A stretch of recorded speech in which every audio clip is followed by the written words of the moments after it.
The two camps are now in a dead heat, dead. And a new report suggests that Democrats are concerned that Mrs. Clinton has not been able to pull away in the polls. Chris Direwalt is here. He's our digital politics editor. Howie Kurtz is host of Media Buzz on Fox News. And Austin Goolsbee previously served as President Obama's chief economist, and he's now an economics professor at the University of Chicago's Booth School of Business. Great to see you all. So why is that, Direwalt? You can understand why the Democrats are feeling anxiety, because they genuinely think that she should be killing him, and she's not killing him. Well, I bet if they had nominated Joe Biden, that he'd be doing a lot better. Hillary Clinton is a weak candidate, relatively speaking. She's probably the weakest Democratic nominee since Michael Dukakis. But Trump is not, by any measure, the strongest Republican nominee in recent memory. So we have really, and as Carl just pointed out, this protracted, very ugly battle between two nominees who are not exactly the heart-strung favorites of either their own parties or the broader electorate. It's going to be pretty heinous.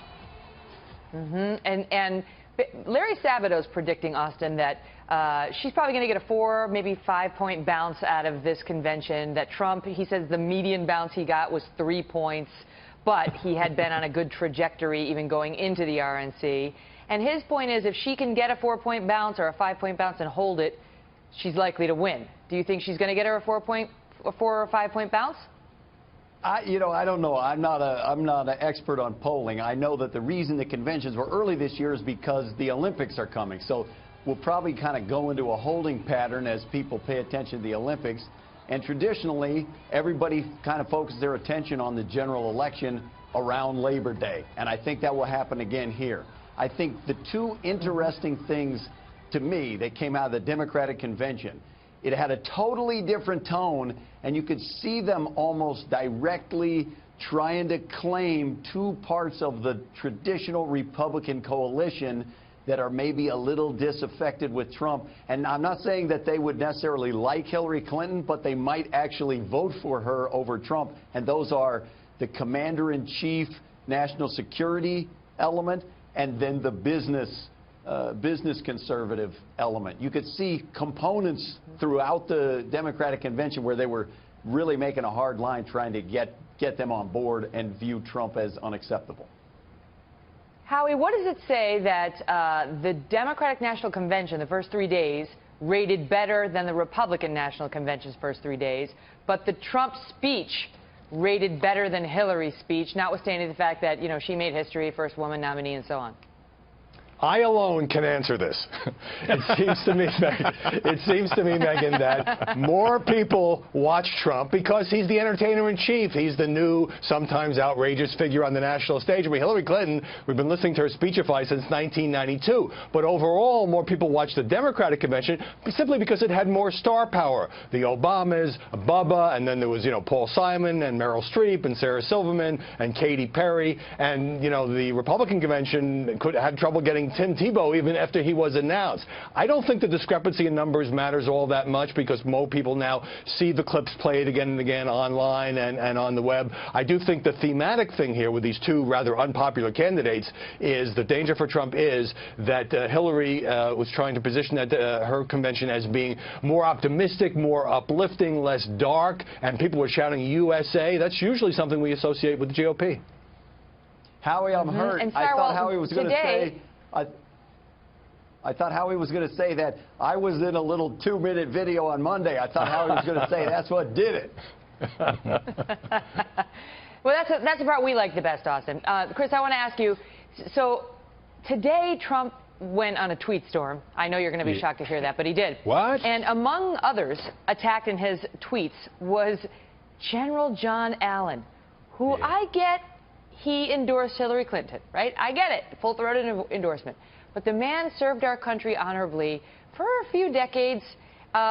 He's extremely well-respected and beloved on both sides of the aisle. He's not a political man. Trump went off on him, talking about how he failed badly in his fight against ISIS. His record is bad. And so, was that smart? Well, I think there's two reasons that you would do it if you were Donald Trump. One is to stay in the news. It's always the dog paddle into the news cycle that you have to stay, and he did it all through the convention. Find ways to be outrageous, find ways to be over the top, to get back in the news and tweet your way into the discussion, even when the president's talking or the first woman nominee or whatever the press wants to do. The other thing is to frighten others who might want to follow suit, to demonstrate, hey, I might win this election, and if you're a general, if you're somebody who wants to have influence and access with the president, if you come after me, if you go for Hillary Clinton, if you speak against me, I will come after you constantly. I'll be in your face, full flamethrower. And look, when he abuses and pummels his fellow Republicans, the message is, look at what I did to Ted Cruz. Marco Rubio, you better send in your hostage video to the convention, because look what I just did to Ted Cruz. And I think it's the same thing. Yeah, he loves to find one person and try to make an example out of them to send a message. Right. Austin, I want to ask you, one of her biggest challenges is the right track, wrong track numbers. 71% of the American people think we're on the wrong track. 71% say they are dissatisfied with the way things are going in the country. You know, she wants to be a change agent, but people think of her as Obama's third term. So how does she get past that? That is a struggle. You know, that's the moment we're in. Now, I would say there's at least, for that point of view, there's at least a couple of points in the polling that point to some optimism, which are, though 2/3 of the country or more say they think it's on the wrong track, when asked about their personal situation, you have almost 2/3 of the country saying their personal situation is getting better and that they're looking optimistic. And the president is actually pretty popular, well more popular than either of the candidates, and all three of them more popular than the Republicans in Congress. So I don't think that's automatically a losing scenario if it's trending the right way. Howie, before we go, you talked about sort of Trump's message versus hers and the optimism versus what sounded to some like pessimism, or you might say realism. What's the danger there?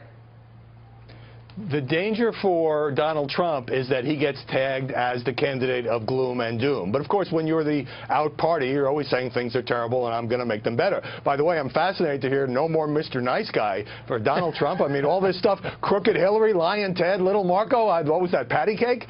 But what Trump has to do, I mean, what Hillary's trying to do is say, yeah, I'm boring, I'm maybe the candidate of incremental change, I love Barack Obama, but I sweat the details. That was one of her phrases. And Trump doesn't really know much. What Trump's trying to do is saying, she's not going to really change things, folks, and I'm going to pick a fight with everybody so you know I'm a fighter. He's more energized when he's fighting, even though he's tweeting at people that he really shouldn't be bothering with.